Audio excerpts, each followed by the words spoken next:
Bonjour, bienvenue dans Le Monde devant soi, le rendez-vous géopolitique de Slate. Je suis Hélène Decomer, rédactrice en chef du site, et je suis aux côtés de Jean-Marie Colombani, cofondateur de Slate. Bonjour Jean-Marie. Bonjour Hélène. Et d'Alain Frachon, éditorialiste au Monde, spécialiste des questions internationales. Salut Alain. Salut Hélène. Deux rois, écrit à côté d'un emoji couronne et placé au-dessus d'une photo de Charles III et Donald Trump.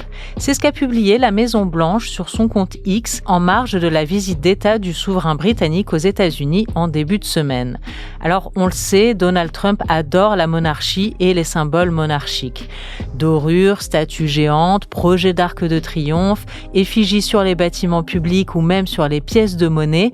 Depuis plusieurs mois, le président américain multiplie les références à une forme de pouvoir personnel, spectaculaire, presque sacralisé. À l'approche des 250 ans de l'indépendance américaine, on le rappelle une révolution née du rejet d'un roi, l'Amérique de Trump met en scène un pouvoir qui ressemble de plus en plus à ce qu'elle avait voulu fuir. Et pendant que certains manifestants américains scandent « No Kings », le président, lui, semble s'installer dans un imaginaire où il est au-dessus de tous. Alors, Donald Trump rêve-t-il d'être roi ? Que dit cette obsession des symboles de l'état de la démocratie américaine aujourd'hui ? On en parle dans cet épisode et Alain, Jean-Marie, je vous propose de commencer en revenant sur cette visite de Charles III aux États-Unis qui a duré quand même 4 jours, c'est assez long, c'est un événement important. C'est un événement important parce que c'est le 250e anniversaire de l'indépendance des États-Unis aux dépens de la Grande-Bretagne et que le président Trump a montré tout l'attrait qu'il avait pour les mythes et les décors de la monarchie. Donc la cérémonie est une cérémonie militaire. Il y a des soldats en grand uniforme, il y a un déploiement de drapeaux très spectaculaire et puis il y a les soldats en costume de l'époque qui défilent et on voit que Trump est là, admire cela et, respire à plein poumon l'ambiance monarchique qu'il a créée ou ressuscitée lui-même. En même temps, le roi Charles est l'exacte antithèse de Donald Trump. C'est-à-dire autant Trump singe la monarchie dans ses pires côtés, autant Charles incarne la monarchie dans ses meilleurs côtés, c'est-à-dire à la fois une vision extrêmement lucide, forte. Il déconstruit pierre à pierre tout l'édifice de Trump. Il fait un appel à l'unité des alliés, il parle en européen, il parle au nom d'une alliance presque multiséculaire, en tout cas s'agissant des États-Unis et de la Grande-Bretagne. Et il ne se prive pas non plus de pics d'humour, puisque le président Trump disait que grâce aux Américains, donc grâce à lui, les Anglais ne parleraient pas allemand, comme le reste de l'Europe, il avait indiqué que les Européens auraient été sous le joug allemand si les Américains n'avaient pas été là, ce qui par ailleurs est une vérité. Et le roi aussitôt prend la parole pour dire « mais sans nous, les Anglais, aujourd'hui, vous parleriez français ». Donc c'est la quintessence à la fois de l'humour, de l'intelligence, mais en même temps d'un propos très politique alors même qu'il est lui-même privé de tout pouvoir politique. Et donc il montre bien par là qu'on peut exercer une autorité presque naturelle, en tout cas une autorité réelle, à l'inverse des roulements de tambour et des gesticulations de Donald Trump. Oui, parce qu'en plus, avec Trump, si encore il y avait que les dorures, le costume, le folklore, bon, on pourrait en rire, enfin, ça pourrait prêter à sourire. Sauf qu'avec Donald Trump, il y a aussi quand même derrière une réelle tendance autoritaire, une réelle fascination pour les autocrates et une volonté un peu de toute puissance incontestable. Et ça, c'est peut-être quand même plus inquiétant que le kitsch. Peut-être, oui. Et là-dessus aussi, il y a une leçon du roi Charles dans son discours devant le Congrès. Exactement, il a déconstruit tout l'édifice du Trumpisme, il a défendu l'environnement, la lutte contre le climat, l'état de droit, il a défendu les alliés, il a défendu l'OTAN, il a défendu ce qu'on appelle le multilatéralisme, c'est-à-dire le respect des grandes institutions internationales, inventées très largement par les États-Unis, comme l'ONU. Il a cité la solidarité systématique des alliés avec les États-Unis lorsque les États-Unis ont été agressés. fait tout ça en citant Oscar Wilde, en citant Dickens, avec beaucoup d'humour. Et puis, naturellement, il a cité l'Ukraine. Et il a fait lever entièrement le Congrès des États-Unis lorsqu'il a appelé à la défense inconditionnelle et nécessaire, dit-il, de l'Ukraine. Or, on sait que tous les républicains dans la salle ont voté pour l'arrêt de l'aide à l'Ukraine et se comportent en retrait total par rapport à l'aide à l'Ukraine et préfèrent visiblement souvent, en tout cas c'est le cas à la Maison-Blanche, Poutine à Zelensky. Et donc tout ça, c'est vrai, c'est une déconstruction du trumpisme, y compris au chapitre de la démocratie. Il faut que ce soit un monarque, certes un monarque constitutionnel, qui vienne à Washington, dans le temple de la démocratie, pour rappeler aux élus, et ça fait partie de la déconstruction du trumpisme, pour rappeler aux élus la phrase suivante: le fondement de la démocratie est que le pouvoir exécutif est soumis à des mécanismes de contrôle et d'équilibre. C'est tout ce que déteste Donald Trump dans son tropisme autocratique de plus en plus affirmé. Moi, j'irai un peu plus loin. Le lieu compte aussi, et le moment, naturellement. C'est le Congrès des États-Unis, c'est un des temples, en principe, un des gardiens de la démocratie. Il a rappelé que ce temple avait été attaqué et désacralisé d'une certaine manière. Il a quand même glissé une référence à janvier 2021. L'assaut contre le Capitole. L'assaut contre le Capitole. Donc il rappelle tout ça.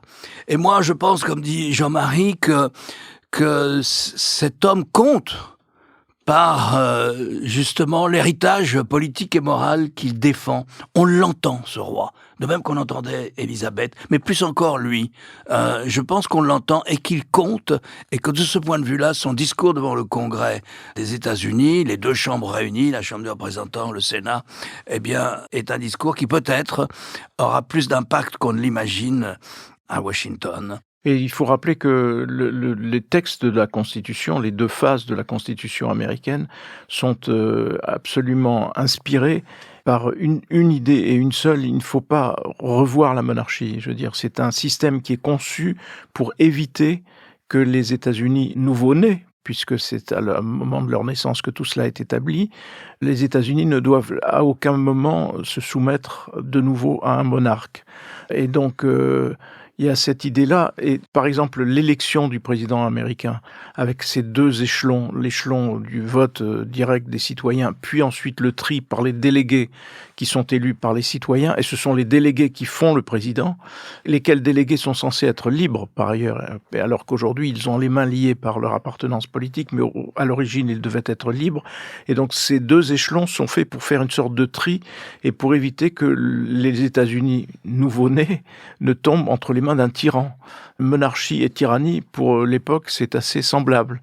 Et donc, c'est le poids du discours de Charles vient, au fond, sans citer les textes de la Constitution américaine, le rappel, fondamentalement, sonne comme un rappel aux fondamentaux de cette démocratie qui s'en éloigne sous la houlette d'un président qui ne recule devant rien. Le dernier épisode en date, c'est évidemment le nouveau procès fait à l'ancien patron du FBI, et le degré de corruption qui entoure aujourd'hui Donald Trump, le président américain, est absolument inouï.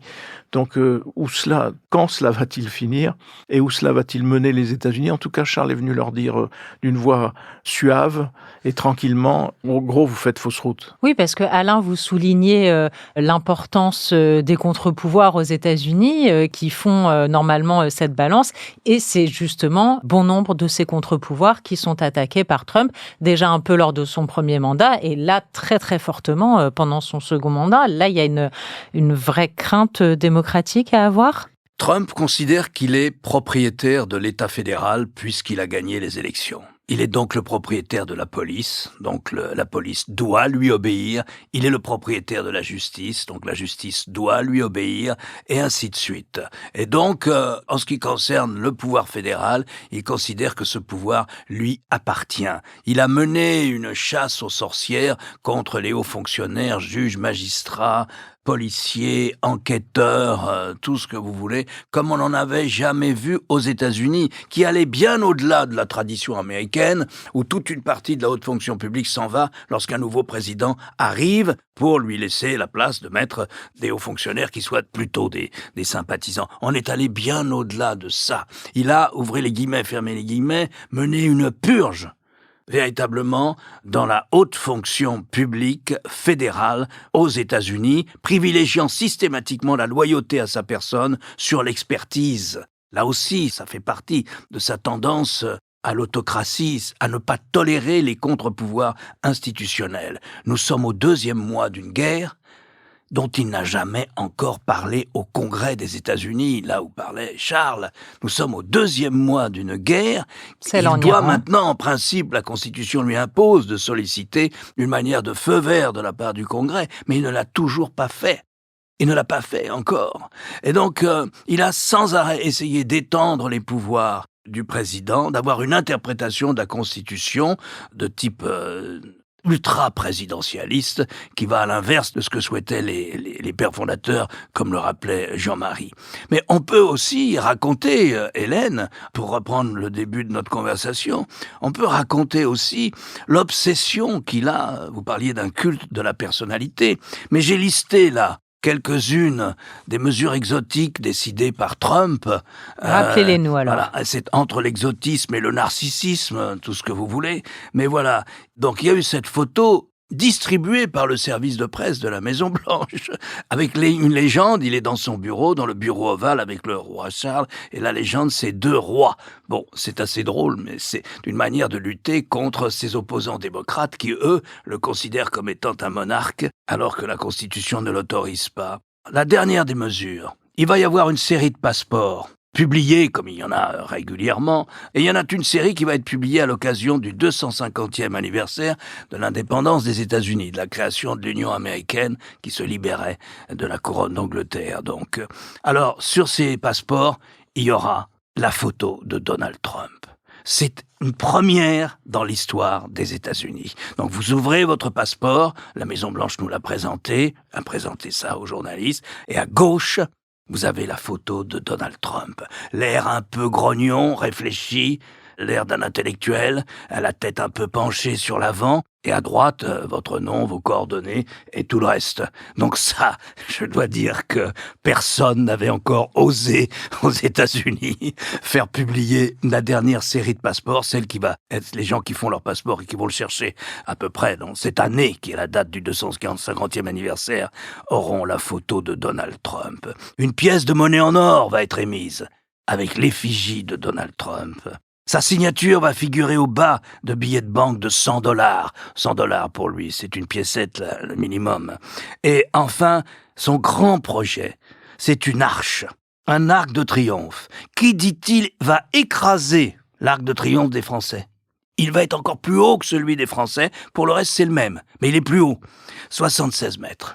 Et donc, on ne sait pas encore où exactement à Washington, s'il sera sur une rive du Potomac ou l'autre, en Virginie, dans le Maryland ou dans le district de Washington, mais il aura son arche aussi, plus haut que l'Arc de Triomphe.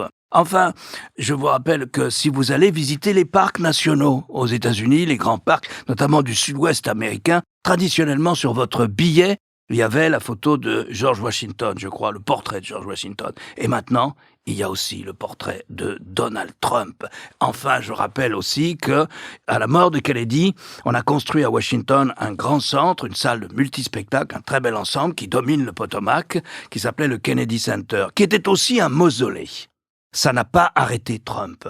Il l'a fait, il a changé le nom, et ça s'appelle maintenant le Trump Kennedy Center. C'est fermé pour cause de travaux et parce que plus aucun artiste ne voulait aller faire leur spectacle du fait de la manière dont Trump s'était approprié le lieu. À la Maison-Blanche, même chose. Sans demander l'autorisation de personne, il a considéré que c'était sa maison, au moins pour 4 ans. Et donc, dorure surtout, dorure partout. La passion pour l'or, pour la dorure, comme dans son appartement à New York. On est entre Louis XIV et Louis XV, plutôt Louis XV, dorure épaisse.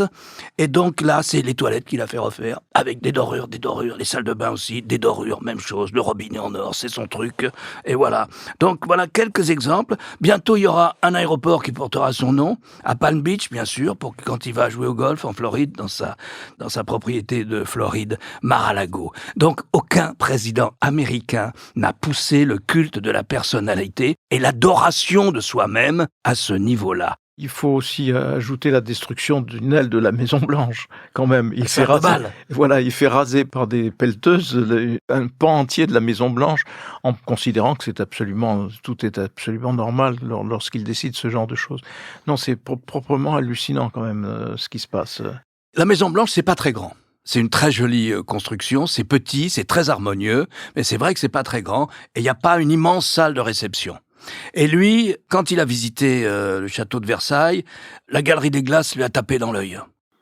Et il a dit, il me faut ma Galerie des Glaces. Oui. Et donc, il a entrepris de construire, là encore, sans demander d'autorisation à personne, comme si la Maison-Blanche lui appartenait, une salle de bal gigantesque. Et naturellement, c'est pas le contribuable qui paye, ce sont des donateurs, des entreprises qui donnent l'argent pour construire la salle de bal du roi Donald. Mais il en a profité lorsqu'il y a eu la dernière tentative d'assassinat contre lui, la semaine dernière. Il a dit, vous voyez, c'était dans un hôtel au Hilton de Washington. Il a dit, vous voyez, dans un moment de communication politique extraordinaire, je dois dire admirable, il était encore en smoking, la cérémonie avait été interrompue, puisqu'un homme voulait entrer dans la pièce, n'est pas réussi à entrer dans la salle de réception, mais armé d'un pistolet, d'un fusil à pompe et d'un poignard.